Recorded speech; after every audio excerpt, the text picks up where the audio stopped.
I was just listening to an interview with a gentleman that's very successful. He told his son, because his son wanted to be a writer, he's like, well, you should go to law school so you have something to fall back on. And his son said something which I loved. He said, I don't want something to fall back on because I'll probably fall back on it.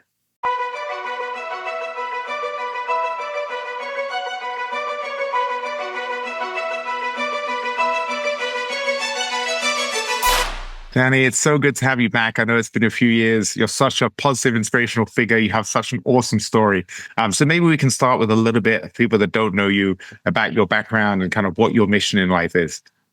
First of all, thanks a lot for having me on again, Lawrence. And most importantly, thanks for spreading some joy in the world. There's too much negativity. So your audience is blessed to have some good things. Your vibe is your tribe. So you attract, you reap what you sow. So I appreciate that. So like you said, I'm Dr. Danny Brassell. My last name is really easy to remember how to spell. It's spelled like Brassell. No, I never took any grief over that as a child.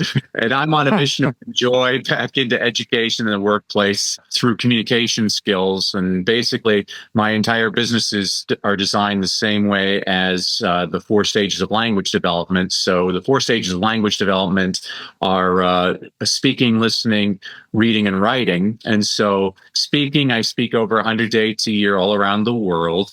Reading is what we're going to talk about today. I'll get to that at the end. I never really wanted to be a coach, and then the pandemic forced me to be a coach. Now I turned out I absolutely love coaching people. I coach entrepreneurs, executives, and business owners craft well-crafted presentations that get their audience to take the next step, whether that's to purchase their product or to donate to their cause or even just to invest in their idea. As far as writing, and you and I can talk about this because congratulations on writing your first book. I'm writing number 17 right now, which I'm really excited about. And then finally, what I think we're going to talk a lot about today, reading. I've got the world's top reading engagement program, which in just over 2 months shows parents ways to get their kids to read more, read better, and most importantly, to love reading. Because, Lawrence, I find schools do an adequate job of teaching kids how to read. But the question I always ask people is, well, what good is it teaching a kid how to read if they never want to read? I teach kids why to read because I've never had to tell a kid, go turn on the TV. I've never had to tell a kid, go play a video game. And I never want to have to tell a kid, go read. I want them to choose to do it because they enjoy it on their own. And there's all kinds of simple strategies I share with parents, teachers, people just like you on ways to get their kids pumped up about reading. So that's a very long answer to your short question. I absolutely love it, Danny. And it's so awesome. You're such a demand as a speaker. You're so busy. You're juggling so much. I know you also have 3 kids and you're finishing your 17th book, which blows my mind. So it's always such a pleasure. And thank you for taking the time. They're short books, though. They're not that long. But I think that's one thing I love about you is it's not like you're saying you have to read War and Peace. And you're all about just, one of your books is 365 lessons of wisdom, every day. And each one is, you say it's going to take less than a minute to read it. So you're just making reading so accessible. And I think you could look at almost any aspect of life and so many people will be intimidated by starting. And I love that you make it so accessible. Who can't spare a minute a day? It's just so you make it so easy. No, that's the problem I see, Lawrence, all the time is for some reason we associate reading with it has to be literature. I think it was Mark Twain who said it's great when you graduate college because you can actually start reading the things that you're not supposed to read. When I was in high school, we were forced to read The Scarlet Letter. And no offense to the Nathaniel Hawthorne fans out in the audience, but The Scarlet Letter is about Hester Prynne, who commits adultery, and she's forced to wear an A on her chest. And in class one day, I raised my hand and I asked my teacher if I could wear a B on my chest because I was so bored reading that book. And this is the teachable moment is if she was a better teacher, she would have found out what I was interested in and encouraged me to read things like that because our research is very clear on this. It doesn't matter what you read. What matters is how much you read. It doesn't matter if you're reading James Joyce or James and the giant peach. People who read more read better. I think I've shared this with you before. This is a strategy for all the parents out there of that little boy who only reads Captain Underpants, and they're all worried about that kid. The little boy who only reads Captain Underpants is going to be a much better reader than the little boy who refuses to read anything. Captain Underpants is the gateway drug to Shakespeare, but first we got to get the kid interested. And just like you said, reading doesn't necessarily have to be books. I mean, I hear this all the time right now. They're like, oh, kids never read anymore. I'm like, are you kidding me? The average child today is confronted with more print in a day than kids that lived in the 18th century saw their entire lifetime. I was working with a fourth grader, and his teacher told me, Mario don't know nothing. I'm like, well, thank you for that. Well, Mario, who don't know nothing, is sitting there. She's like, oh, he never reads. I'm like, I was with him for an hour, Lawrence, and in 1 hour, he must have texted at least 7 people. He surfed the internet and opened up at least 30 windows. He sent several emails. He's highly literate. She's just using a definition from 75 years ago. And so we have to expand our definition for literacy. It doesn't have to be classic literature. Well, Danny, what you said there is very interesting, though, because you're right. People are reading a lot, but it's almost that diffracted attention. And I noticed I'm kind of a little bit sad that I've noticed that I felt like when I was young, I did have this incredible attention span. And because my day job is real estate, and I'm dealing with a lot of just texts, emails, and calls, it's very hard unless I have my phone in the other room and I'm actually focused. Like, that's one of the reasons I love doing things like this. My phone's off and you and I are having a conversation and I'm completely focused. I'm not distracted. And the technology tends to be distracting us adults. And then I have a 3.5-year-old. I think about, I don't want him to grow up with that constant where he never gets to be engrossed in things, and he has that technology kind of pulling his distractions away. And I was just getting ready to talk to you, and I had this beautiful childhood memory. When I was young, obviously the only technology was a TV screen. And my parents were adamant is they wanted us to have a youth where we were active and we were doing things. And they said no TV in the house. I think I was a teenager when we got our first TV. And already I had the habits where I probably watched about an hour a day. And I know the average in the US is like 4 to 6. Back then it was. Now it's all about different screens. So I just feel like that was, looking back now, just a few minutes ago, just before we started talking, I had these beautiful childhood memories of me just sitting and reading books, and they were all literature. They were just kids' books, that I was reading. It wasn't like I was learning anything. Now I tend to prefer nonfiction because I'm curious about things. But so I guess for the challenge for kids, for parents, I just see my friends and my peers is I would have been so much more judgmental before having a kid, and then I know what it's like when, my wife and I both work, you're exhausted, you just need to get something done. And if you just give them a screen, you get that break. So we try and use screens for emergencies, but I really love the fact, there's I think on one of your books, there's a picture of you in bed with 2 of your kids when they were young, and you're just all reading books. That for me is almost an idyllic future. I look forward to the day when he and I can just be on the sofa together, both engrossed in a book together. Well, that's what you should be doing, right? I mean, you should be doing that right now, Lawrence. I used to have a nonprofit called Real Dads Read, and I used to challenge the dads. I'm like, hey, Dad, you want to know why your kids like football so much? It's because that's the only time you spend with them. If you spent your time reading with them, they'd want to be reading. I mean, my pastor says it this way. He's like, parents, you have the greatest home field advantage on the history of the planet. You could be the worst parent in history, and your kid doesn't know it. To them, your mom or dad. And I take that to heart. And so there's simple strategies. I mean, with my own kid, my parents, you were talking about when you were growing up, you didn't get to watch a lot of TV. My parents said, you can watch TV, you get a minute for every minute you spend reading. That's beautiful. Oh my gosh. That means if I want to watch 3 hours of TV, it means I have to read for 3 hours. Well, yeah, that changes your priorities. You spend a lot more time running outside and everything. I mean, for my own children, we talked about this off air, is I don't believe we should fear technology. I think we need to embrace technology and use it to our advantage. And so I have a feeling that television is here to stay. And I'm not going to resist television from my kids. What I do, now they're all older teens and now getting up to their 20s. But when they were little, I said, you can watch TV, but the price of admission is you have to bring me something to read. So you can do this with your 3.5-year-old. So if he wants to watch SpongeBob or whatever on TV, you say, okay, bring me a book. And so he'll bring you a picture book. You read the picture book. Then he can watch his show. Now that my kids are teenagers, they'll usually bring like their iPad and we'll read like a news article or something like that. We're still reading. It's a little bit different. Another thing I do with my kids is I have dates with all my kids and we have specific books. And so I have my oldest daughter, she's into Game of Thrones. And so we're reading all these George R. Martin books, which, a little bit graphic for my taste, but that's what she's into. And I don't want to discourage that. It's relaxing to her. My son, he loves anything about military history. And so we had just finished The Killer Angels, which is about the Battle of Gettysburg, which is a wonderful book by Michael Shera. And now we're reading, because of the movie, we're reading Master and Commander, which is, man, I have to get out my dictionary about 7 times per page. There's so many nautical terms. It's written in an old type of English. It's very difficult. And then for some reason, my youngest daughter, she likes literature, drives me nuts. We just read The Great Gatsby together, which I hate that book, but she liked it. And now that I've read it, I'm okay. Now that I'm older, okay, I can respect that F. Scott Fitzgerald's a good writer. I don't like the story, but at least it's well written.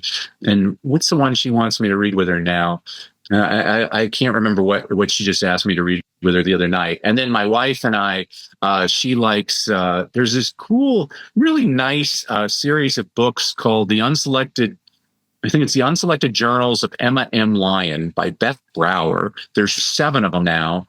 And it's 19th century Elizabethan England about this woman and 3 guys. And it's fantastic. I have no idea why Reese Witherspoon or some actress hasn't bought the rights and made them into movies. They're fantastic. I absolutely love them. And so these are the simple things. I mean, and don't beat yourself up. And this is to all of your audience too. You say you're going to be a parent and, we won't show the kid television and we'll only eat organic food. And within a week of being a parent, the kid's in front of their iPad eating McDonald's. I mean, it's just what happens. I mean, we have to try our best, but don't beat yourself up over those little lapses. Right. Well, thank you for saying that. No, it's definitely, that's one thing where I'm very lucky that my wife studied early childhood development and she's a therapist now, but before she was a primary school teacher and she loves kids. So I felt like as a parent, I was clueless and she had a lot of knowledge and wisdom. And there's a few things she's done that I only realized from listening to you on previous podcasts. You talked about this, where she always has the closed captions on. And I didn't realize why. And she said, that's really good for him because like you said before, your eyes just naturally go to the words. So then you're reading while you're watching TV. And he's got this thing where he's in the car now and he loves to read the signs, like speed limit 35, stop sign ahead and these signs. So I just saw she got him a book on science and he loves it. He'll bring it to me and we'll sit there and he's like, what does this mean? What does that mean? And it's so the way she describes it is you never know. Like we didn't know 2 months ago he'd be interested in road signs, but now he is. Now we try and follow that passion. Now we get him a book on road signs. And so hopefully we're trying to integrate that feeling because I guess for him, he'll realize that he's interested in something and a book will give him knowledge on it. And that's a skill for life. Like we can learn, whether it's a book, whether it's looking up on a YouTube video, whatever we're interested in, the knowledge is out there. We just have to know we can go and get it to learn about anything we want. Wow, you just gave a whole bunch of nuggets for your audience right there, Lawrence. I mean, first of all, your wife is doing a great job. That's really one of the easiest strategies I share with parents when I do trainings. I'm like, hey, turn on the closed captioning on the television set. And they always say, well, wait a sec. If the show's in English and the subtitles are in English, what good does that do? I'm like, well, that's a fair point. But let me make another point. Have you ever watched a show with subtitles and not looked at the subtitles? It's very difficult to do. Your brain is actually directed towards the text. And there's actual research that demonstrates this. If you look at reading scores around the world, the more kids watch TV, the lower their reading test scores are in every single country on the planet except for one. The country where the kids watch the most TV also has the highest reading scores in the world. It's Finland. And people always ask, well, how can that be? And I'm like, well, because Finland makes really bad TV shows. And so what they do is they import all these old American sitcoms like Happy Days and Welcome Back Kotter and Gilligan's Island, and they have to translate them into Finnish that the kids are reading all the time. So that's a wonderful strategy, is turning on closed captioning. Another thing that you said, which I love, is called environmental print, looking at the road signs. It actually kind of bothers me. There's this international movement to take text off of most road signs. You're starting to see it where it's just symbols. You're not seeing words anymore. But I think it was Oprah I was reading about when she was young and poor. That's how she taught herself how to read, was looking at the backs of soup cans and things like that. I mean, I always taught in the inner city, and my kids said they had nothing to read. I'm like, you live in the United States of America. There's stuff to read all over the place. I mean, for homework, I'd say, okay, I want you to look at 10 signs like your son. I think that's great. Let's look at the signs. Let's look at newspapers or ads or the junk mail. That I used to get my kids on junk mail lists so that they were getting letters every single day. Now it's like for advertising for nonsense. But when you're a little kid, anytime you get mail that's addressed to you, you get excited. It's really one way to get kids excited. So there's all kinds of things that you and your wife are doing that, again, this doesn't have to be rocket science. I've actually worked with parents that don't know how to read themselves, that are able to teach their kids how to read. And it's always an amazing moment when the kid actually realizes that their parent doesn't know how to read, and then having the kid try and help the parent learn how to read. I absolutely love that. Oh, that's beautiful. I know you have a background. In many years you were teaching in, I think it was Compton, inner city LA. Mm-hmm. So as a young man, day one, when you were teaching, I'm sure you had all these misconceptions and all this optimism.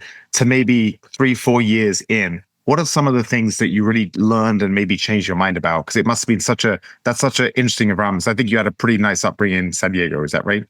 Well, I've been blessed, Lawrence. I mean, it's ironic. I'm considered America's leading reading ambassador because I grew up hating reading. I mean, my father was a librarian. I always hated the library growing up. It always smelled funny to me. The furniture was uncomfortable. There was always some elderly woman telling me to be quiet. There's always some freaky homeless guy by the shelves that thinks he's a vampire. I always hated the library. And it wasn't until I started teaching in South Central Los Angeles in Compton, like you said, where I saw my kids didn't have a lot of the resources I had growing up. And I basically said, shame on me. I mean, I was very blessed, Lawrence. Both of my parents were in the home growing up. We didn't have a lot of money, but we never didn't eat. We always had food on the table. And my parents always made sure to read in front of us kids. They read to us kids, and we always had plenty of access to reading materials. And really what I see with a lot of kids is they just don't know all the great stuff that's out there. And when I see a kid that doesn't like to read, you know, like your son, it's usually, this is the important thing a lot of people have to understand. 4 out of 5 struggling and reluctant readers are boys. You know, girls and boys are very different. Girls will read books about boys. Boys don't like reading books about little girls. You know, there's always exceptions. And so what we're trying to find is what's the kid interested in. So when I was teaching second grade, I had a first grader, Kiara.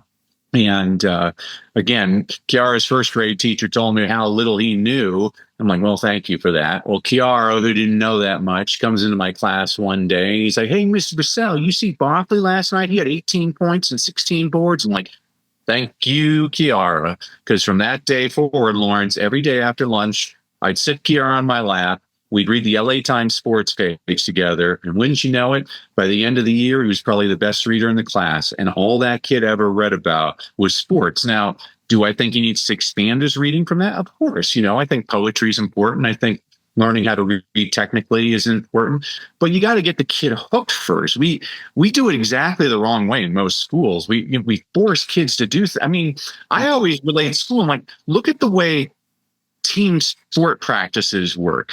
You don't get to play the game. They drill you, but you still get to play the game. But in school, we drill you from the beginning and you never really get to play the game. Why don't you let the kids play the game? This is why I love reading aloud to kids is, you know, kids will just sit there enamored, like what's going to happen next? I mean, it doesn't take a lot to have good discipline in a classroom. I would always just read the end of a chapter and be like, Harry took out his wand, he looked at Voldemort, and I will complete the rest of this when you get back from recess.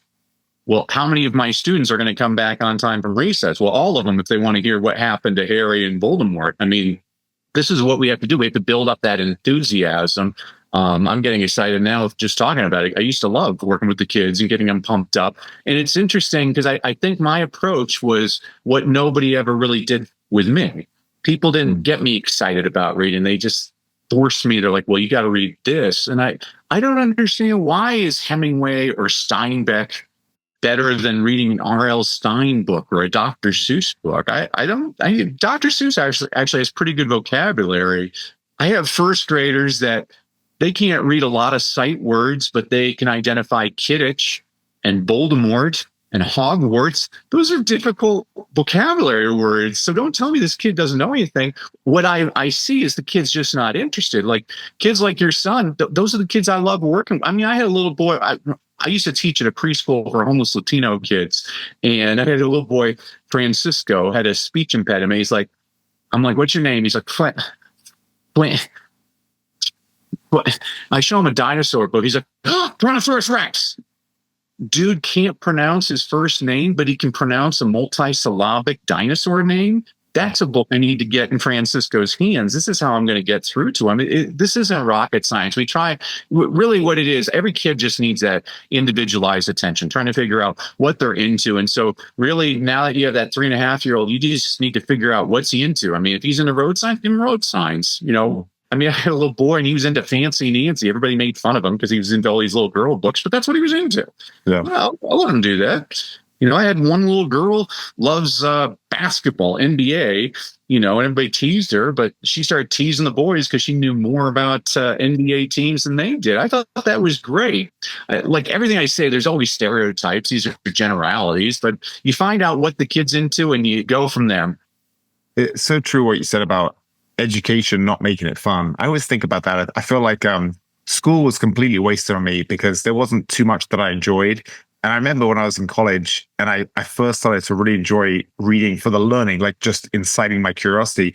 I have an older brother, and one great gift he gave me was he had a girl that broke his heart when he was in college, and it motivated him to learn all about evolutionary biology and human psychology and understanding women and just the relationships. And so he went down this crazy rabbit hole and he read all these books, and he would give me the top ones that really is like, this is it. This book really explains this, you know, and he would just give me these great books. And I remember I started reading them when I was about halfway through college, and I was like, this was fun. I was actually doing a bachelor's in history. And then I moved to finance, and I wanted to do the history degree because in England, it's a different system. You have to choose when you're in the last year of high school what your degree is going to be in. And it was between math and history. And I was like, well, math has 5-6 hours of classes a day, and history has like 1 or 2. It's a lot of self-study. And, you know, my 17-year-old self was innately lazy. I was like, I'd rather do the self-study. So I was reading all this stuff that I wasn't particularly interested in just to do my assignments. And then through my brother, I really discovered the love of just reading to learn things and understand the world. And I think what a gift. And just like you said, like it was only years later where I understood how lucky I was. Just like you, 2-parent household. And when you were talking, you just incited this beautiful memory of my dad reading to me when I was young. And he would read me these like exciting comic books, and he'd always stop. There'll be like a cliffhanger, like the main character was about to die, and then he's like, "That's it for tonight. You got to sleep. We'll keep going tomorrow." And I remember days I was lying there so worried about the cat. Like, how's he going to survive this? I couldn't sleep. And then of course the next day, you know, in 2 seconds he's got out of it and he's okay. It's so interesting. Like that memory, if we hadn't had this conversation, I might never have had that memory come back to me. You know, it's the mind is such a funny thing, but they really are some of my fondest memories. So that's one of the reasons I'm so excited to talk about this stuff, because I know I'm not alone. I know so many of my friends with young children. There's a lot of people struggling, just they're trying to balance everything. And I heard a wonderful thing actually earlier this morning saying balance is a myth. You just do your best. It's like, if you imagine a surfer, every second when you're on the board, you're in balance. But if you just stay there, you're going to fall off. You have to keep readjusting, recalibrating. And it's just like life. We're all trying to juggle making money, looking after our health, raising our kids, having a good relationship with our better half, you know, all these different things we're trying to juggle. And we're just doing our best. So yeah, I think this is such an important topic. Wow, you just said so many, man, I got to bring you on the road with me, Lawrence. There's so many great things there. I mean, I love that you were talking about comic books. I was doing a corporate training a couple of weeks ago with 50 executives in suits. And I asked them, well, what was your favorite book growing up? 70% of the audience, Fantastic Four, Spider-Man, Superman. I'm like, the comic books count. And actually, the comic books are written at a higher vocabulary level than the nightly news. So that's something else to consider. Another thing that you said, which I love, is talking about how just those memories with your father and having an older brother who recommended things to you. I mean, I've asked tens of thousands of people, how did you learn how to read? And never once have I had a person say, oh, the way I learned how to read, my grandma, Nana, she used to sit me on her lap, on her rocking chair, and we'd rock back and forth, back and forth, back and forth.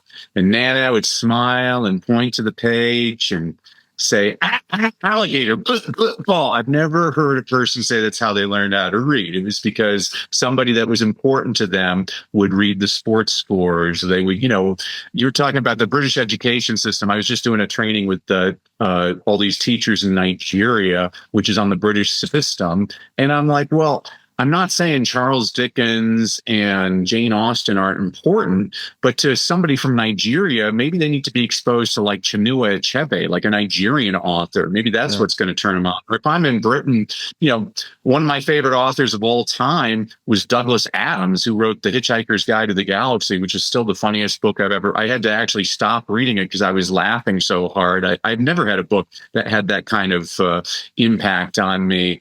And then the other thing I loved about what your brother was doing is he was getting you to read very specific things. I mean, you had mentioned earlier, now you're into nonfiction. I'm just like you. I can't get enough of, one of my favorite podcasts is David Senra's Founders podcast, where basically all he does is read biographies of famous entrepreneurs, and then he tells you everything he learned about that person. I mean, I'm addicted to this podcast. I'm listening to it all, actually at the expense of a lot of other things. I'm like, no, I actually love listening to this because I read biographies all the time. I read behavioral psychology. I'm fascinated by now. I read marketing books. I read personal development books, and then I'll read like sports books. I have no idea why this happened. I know why. It's because I got hooked on the show Welcome to Wrexham, and so I've taken an interest in British football. And because of that, I just read this wonderful autobiography by Sir Alex Ferguson, who was the manager of Manchester United for 25 years. Fascinating. And what I love about reading this, and this goes to another point when you're talking about how you didn't like school, I read all these books about successful people, and there's usually one common characteristic.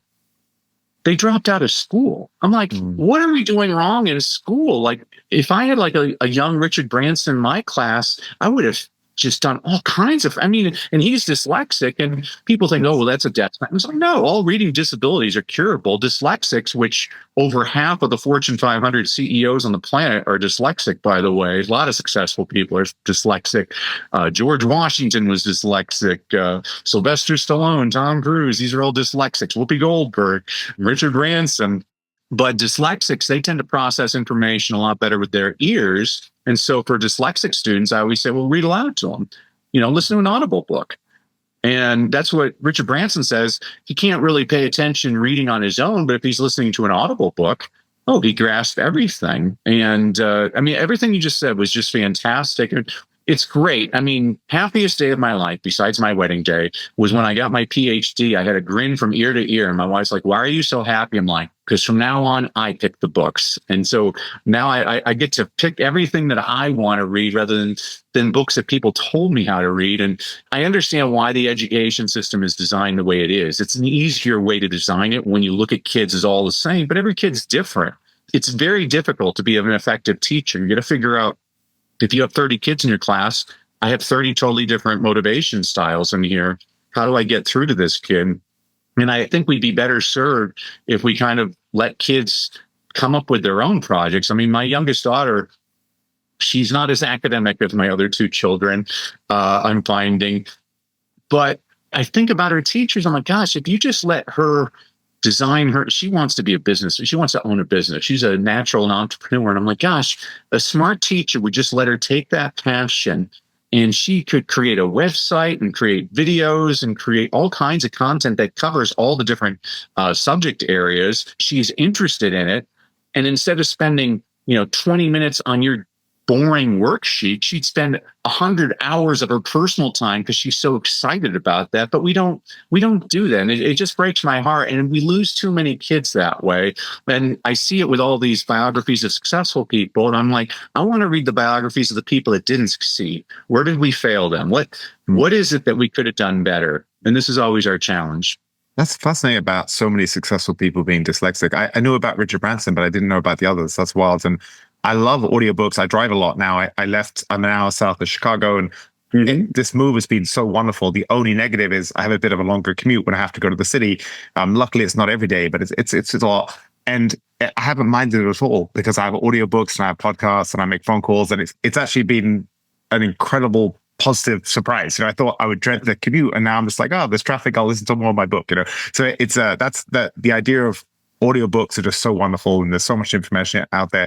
But I feel like if I'm obviously I do much better with reading print, where I feel like I absorb it more. Whereas audiobooks, a lot of time I'll listen to it 2-3 times because I feel like it took me 2-3 times if it's something I'm really interested in, I'm really engaged by it. But that's really interesting with dyslexic people having the much better reception to listening than reading. So it's just, oh, you're so right, Danny. I love the idea of just trying to find what we're interested in. And I gotta say, I feel for teachers because I think I teach jiu-jitsu, and sometimes I'll go and in the same class, I'll have someone where they've been to 2 classes, and I'll have someone's been training for 10 years, and I'm trying to do something that they'll both, and then everyone, of course, in between that.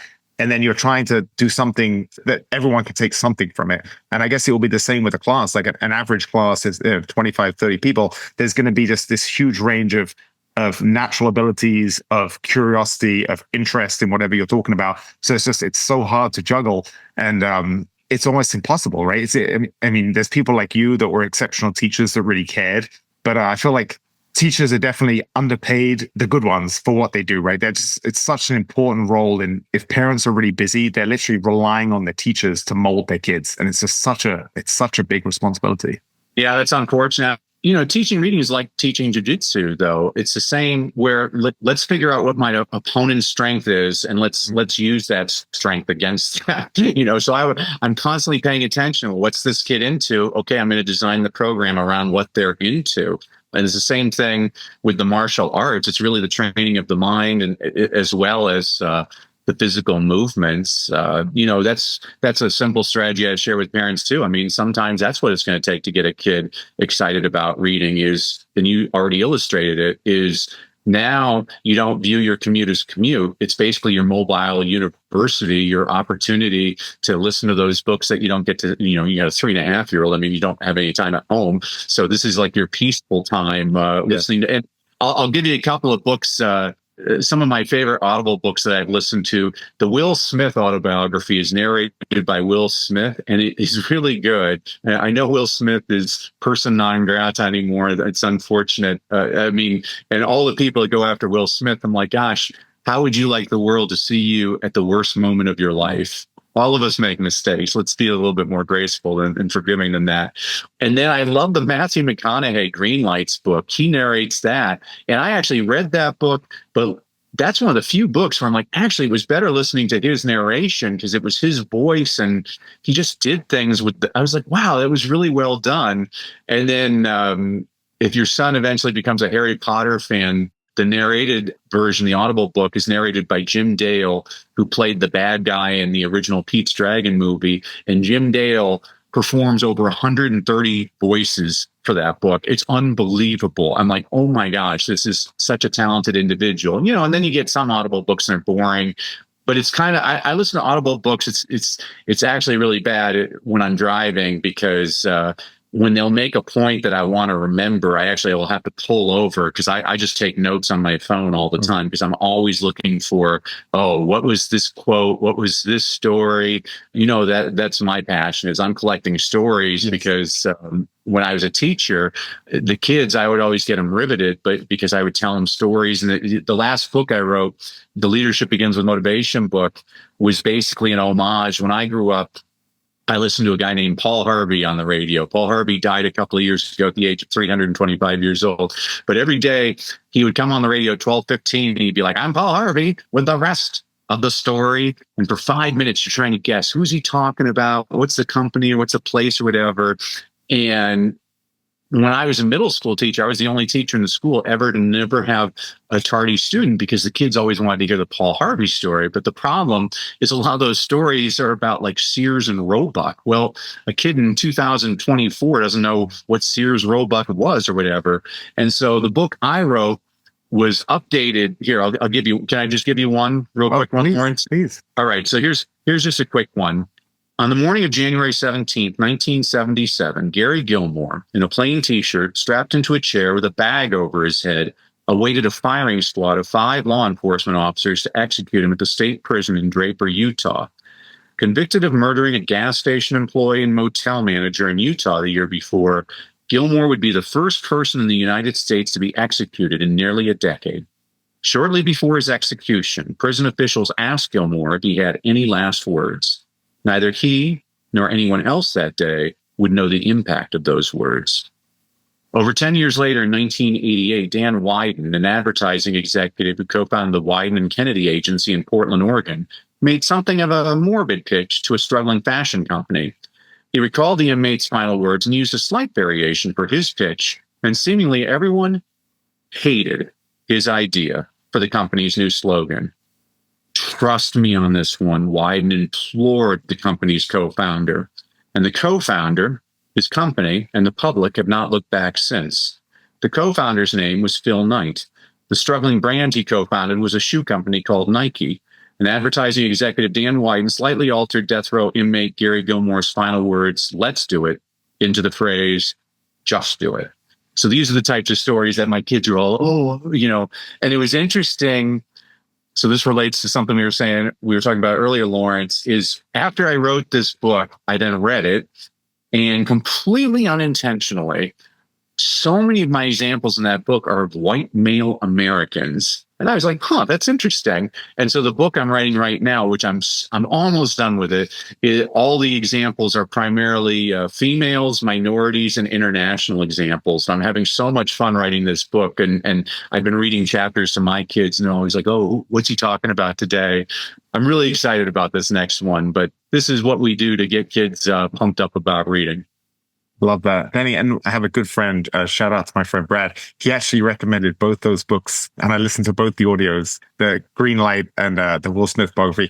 And I just love what you said about judging people in their worst moments. And I think it's when you're a celebrity, it's so easy to see people fall. And there's this awful human tendency where you kind of relish in successful people having bad moments. And yeah, I really think I just wanted to highlight that. It just shows your character. Like I remember in private with the relationship before my wife, I had some horrible moments where I was just like, oh, really? I'm 37. I should be better than this. It's just, we've all done it. And I look back now and I cringe, and just, it was a very toxic relationship and we brought out the worst of each other. But it's like, he did that on he's humiliated that the world saw that. So yeah, give him grace. And I actually really enjoyed the book. And he said something in there that really stuck with me.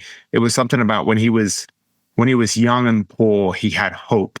But then as he became old and wealthy, he kind of lost hope because he already had the money.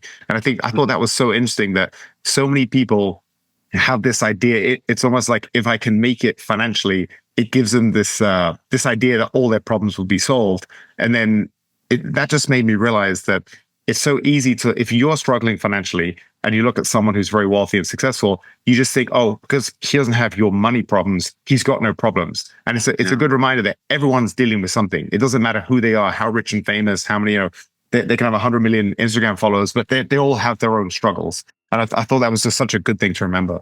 Well, that was something you were talking about earlier, which I loved, which I've never thought that balance is possible. I mean, at any point, sometimes you're focused on your work, sometimes you're focused on your family. I was speaking to an audience the other day, and somebody asked my definition of wealth. And my definition is, well, wealth is whatever you want. If you want a lot of money and you have a lot of money, then you're wealthy. If you want a lot of family time and you spend a lot of time with your family, well, then you're wealthy.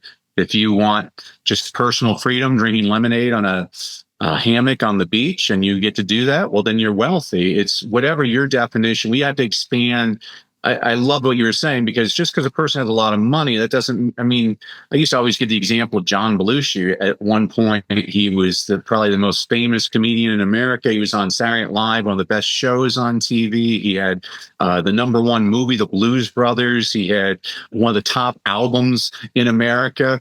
And then he had a cocaine overdose.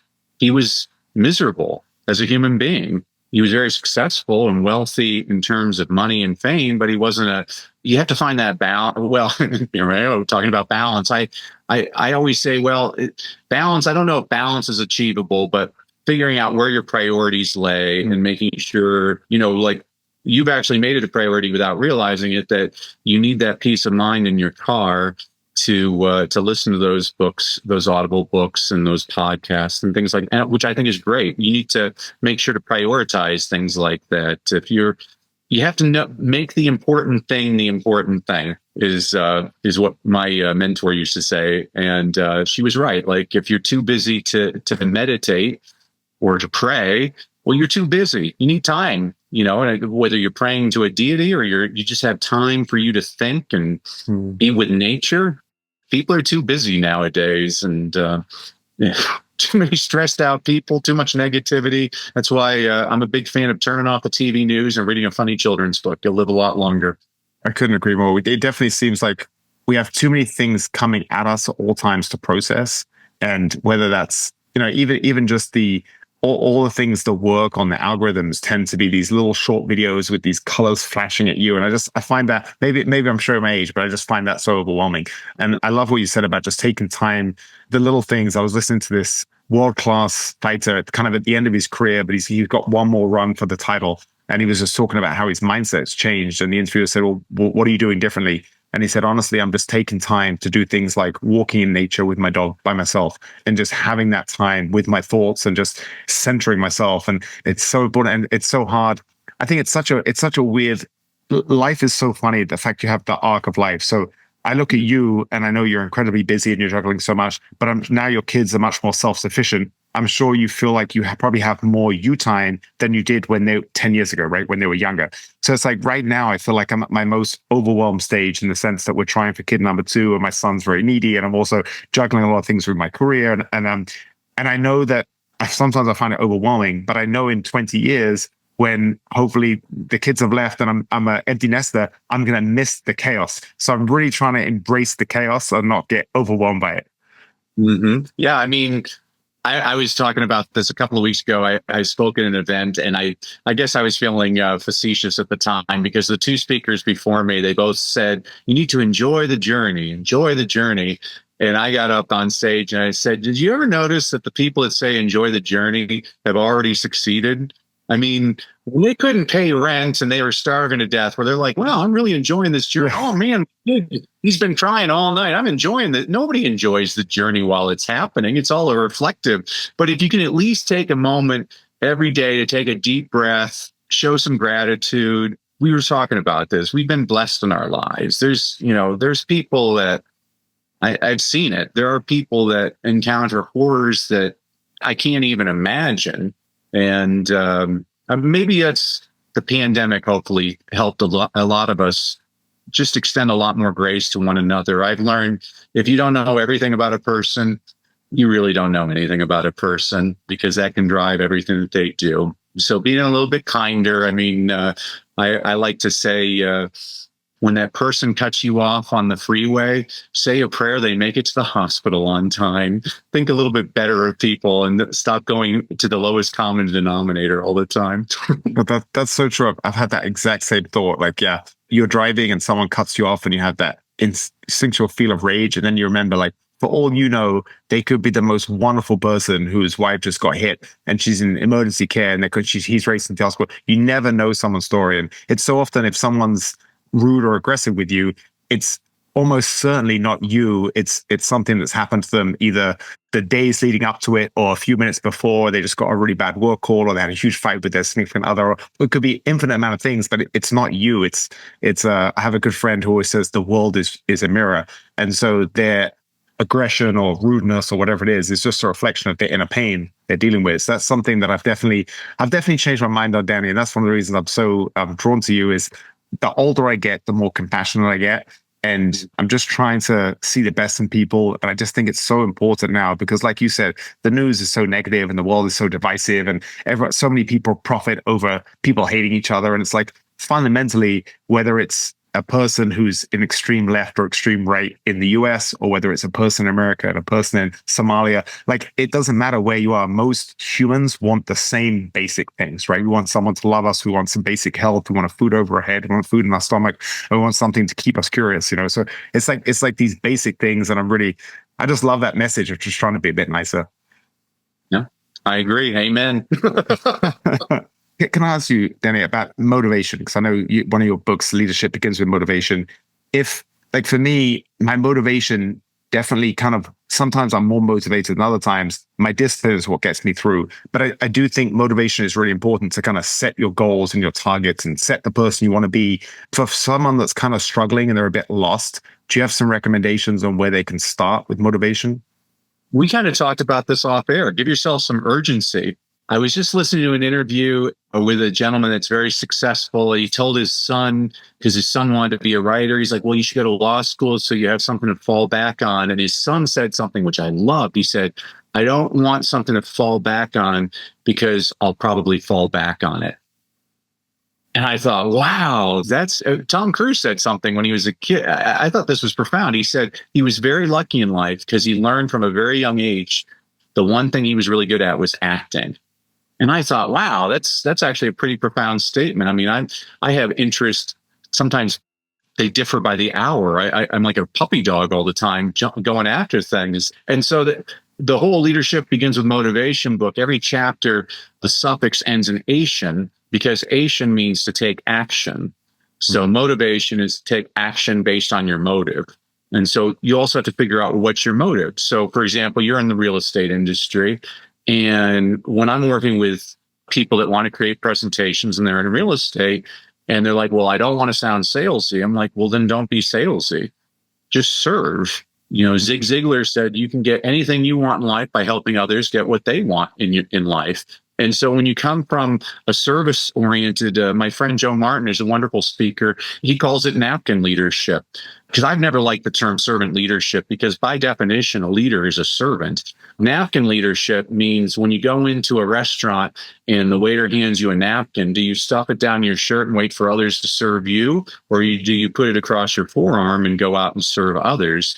The more you serve your people and create win-win situations, this is why, to me, the best and most ethical sales psychology book I've ever read is Influence by Robert Cialdini. And he comes from all sales based on how is this a win-win? If it's not a win-win, you can't do it.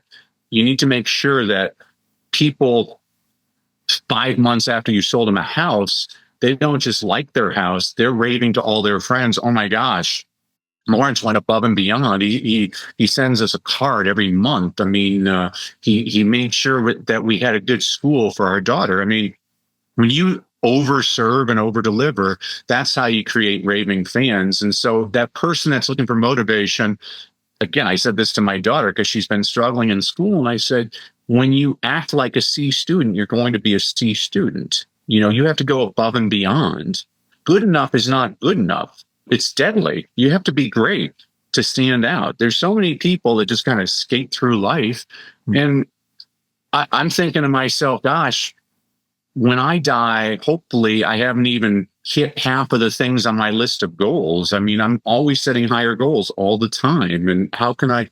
Yeah, and things change too. You mentioned it earlier, how you're 37, and I bet you at age 37, you've already led 12 different lifetimes where you're like, wow, there was this life. And then there was this version of Lawrence, and there was this version of Lawrence. I mean, I'm at the age now where chop off my head, count the rings on my neck because I'm so old.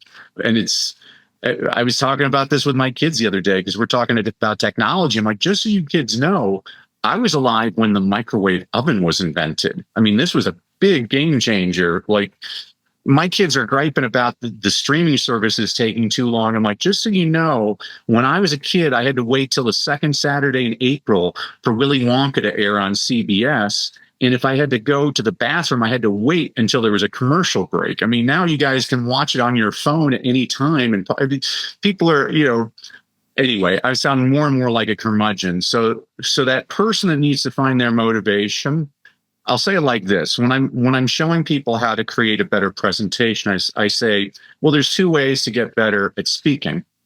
First of all, you got to watch lots of speakers. So I watch televangelists, I watch comedians, I watch politicians, I watch them in front of big groups, in front of small groups, in front of international groups, in front of just women. One of my little ninja strategies I share with people is I watch a lot of award shows, because when the person wins the Academy Award, they only have 45 seconds to connect with their audience. I want to see if they can do it.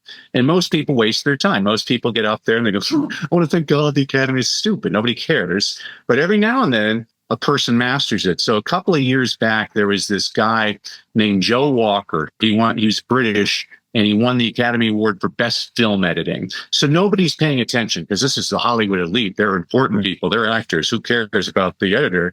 And so Joe Walker gets on stage, and he speaks very slowly. I'll never forget this. He says, a lot of people don't know this, but when phrased properly, the term Academy Award nominee can be used as an insult. Well, now the camera's showing the audience, and you see all of a sudden everybody's kind of stopped their little side conversations. They're all paying attention and leaning in. And then he continues, for example, yesterday I got in an argument with my 17-year-old daughter, and she said, well, Academy Award nominee Joe Walker. All of a sudden you see everybody laughing. He gets off stage. Sandra Bullock wants to meet him. Denzel Washington wants to meet him. Brad Pitt wants to meet him. Time magazine said it was one of the highlights of the Academy Awards that year.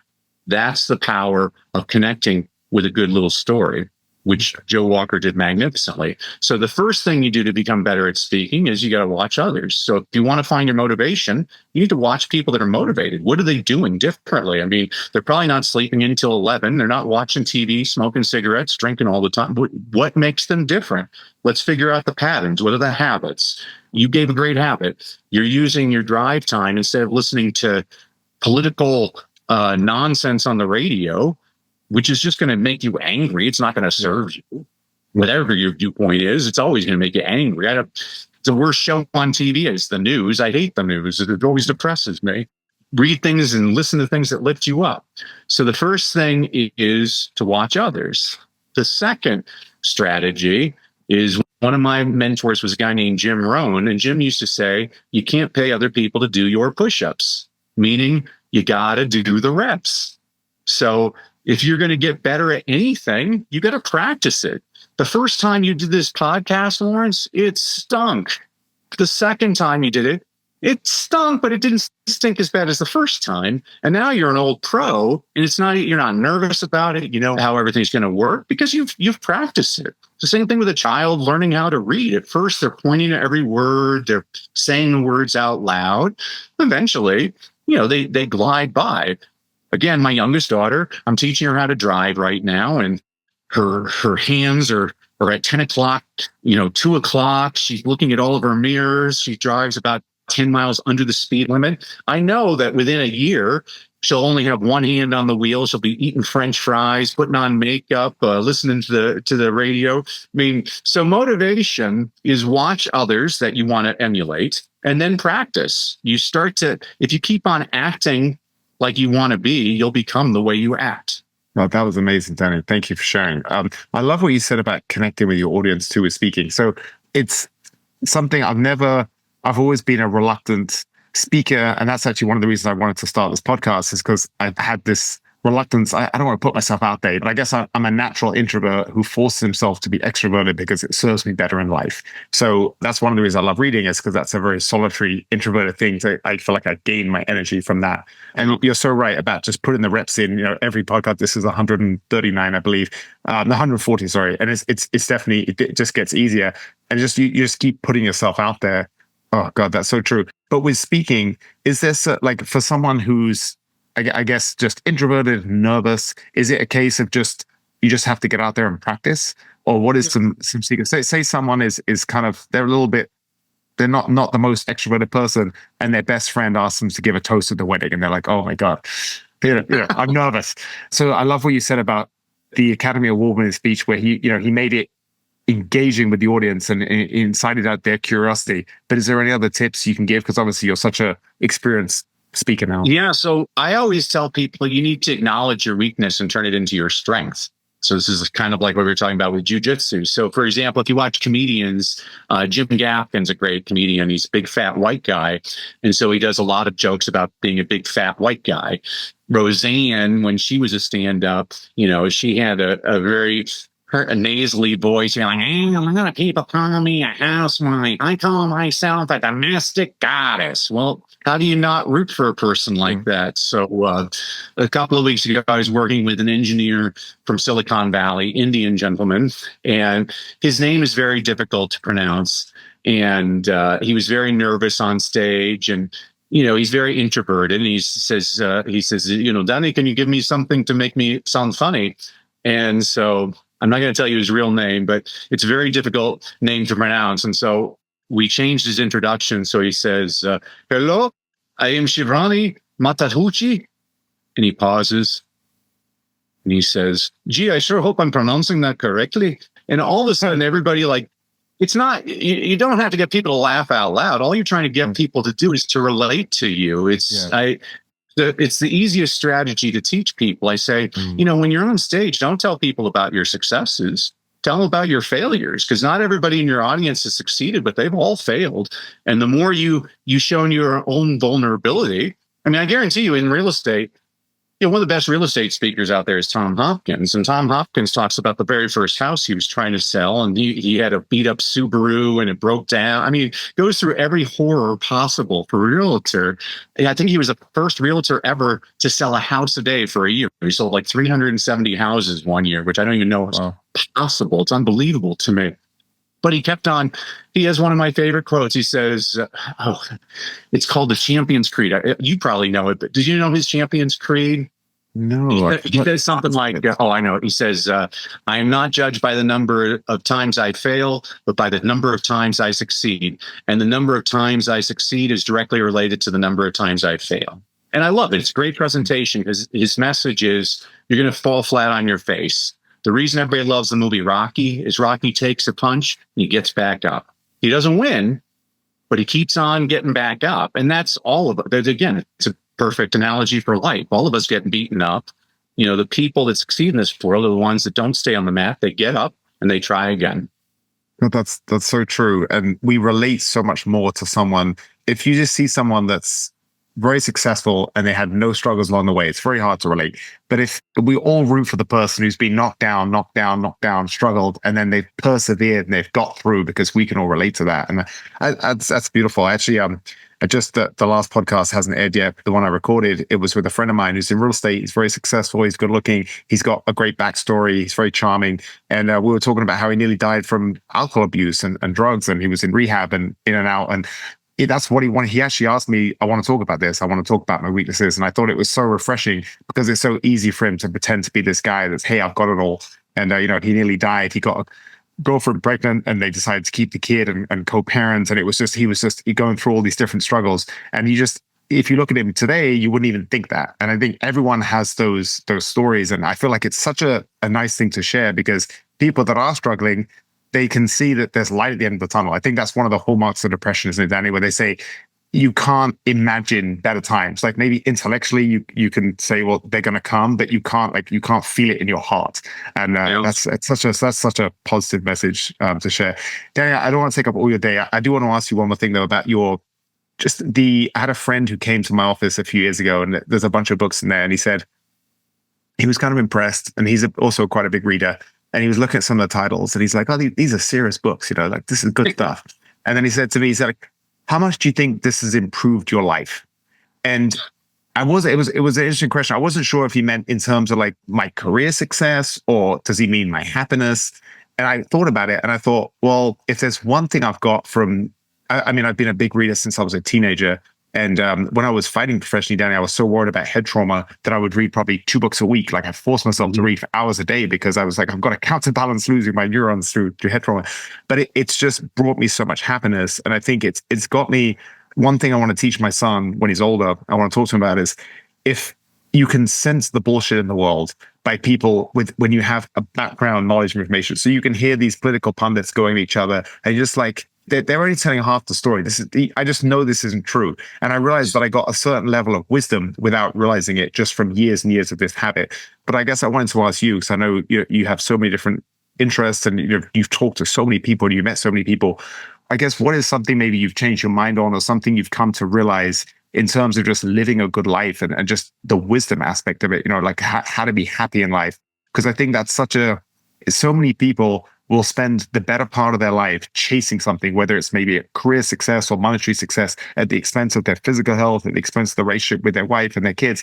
And then they'll get to maybe their late 40s or mid 50s and they realize, man, I think I was chasing the wrong thing. And they've lost a lot by then. So I guess in terms of that, I'm kind of coming to you like as a mentor, like say, hey, Danny, I just want to make sure I'm doing the right things in life. Is there anything you can share? I know it's kind of a weird question, but I was just curious what you'd say about it. Because I know you've been through some ups and downs too. No, you're doing all the right things. I mean, you're taking time to pause, give yourself some grace, which is really important. You're smelling the roses. You're reading. I mean, I wasted so much time in my life by not being a reader, and now I'm trying to catch up like crazy. I loved Isaac Asimov, the science fiction writer. I think he wrote more books than any other person in history. He wrote Fantastic Voyage. And when he was on his deathbed, they asked him if he had any regrets in life. And he said, I wish I had learned how to type faster. I'm like, wow, this guy, that's amazing. The big life lesson I've learned is I ain't all that. Humility is a good thing. I try to keep my ears open a lot more and keep my mouth shut unless I'm on a stage and they want me to talk. But that's why I surround myself with positivity. Life is too short. We need to laugh a lot more. We need to stop focusing on our differences and figure out what how we can unite a lot better. It really disturbs me, the discourse, especially in the United States, very negative. Kids are watching that. And so that's your responsibility and my responsibility is to show people there's another way. You don't have to be a train wreck reality show. That's why I watch the Olympics. My wife hates it when I watch the Olympics because I usually root against America. And she's like, why are you rooting against America? I'm like, who am I going to root for, honey? The American with the microchip in his Nikes or the barefoot Sudanese refugee who just survived a civil war and they just did his backstory. He's like, I learned how to run when I was running away from the bullets in my village. I'm like, of course I'm rooting for that guy. He's amazing. And I love, this is what we were talking about. I like happy endings. I want to hear the inspirational stories. People, you're in the box. Like, I never knew the story of Cinderella Man. When I saw that movie, I'm like, oh my gosh, this is unbelievable. And you know what? There's stories like that all around us all the time. So stop wasting time on the negative ones and start focusing on the positive ones, because deep down, people are really good. Oh, that's so beautiful. Danny, I want to recommend something to you. I don't know if you've read this book. It's called A Matter of Life and Death by Irv Yalom, the therapist, and his late wife, Marilyn. It kills me. When people recommend books, I always have to read them. So I will be for sure. Well, I'll tell you why it's so beautiful, because he's a wonderful man, therapist. He married his childhood sweetheart. They were married for over 60 years. And then she had a cancer and she was dying, and they wrote the book together. And I've read it several times, and I've given it to a bunch of my friends. And I'm like, don't wait until you're 90 to appreciate what you have. It gives you such a appreciation for what we have. And that's what I got from you today, Danny. I just you like you said, you don't take yourself too seriously. You're just such a wonderful guy. You have such positive energy. You radiate love, and like you're impacting so many people. And it's amazing, your mission. It brings me so much happiness, Danny. I'm so grateful we connected, and thank you. You've inspired me really to get that reading habit with my son and just pick books with him. And because I've been doing it a little bit, but I need to do it more. I need to make it a daily thing for sure. Thank you so much, Lawrence, for giving me a big head. I'm very grateful for you. God bless you. I can't wait for part 3, Danny. Seriously.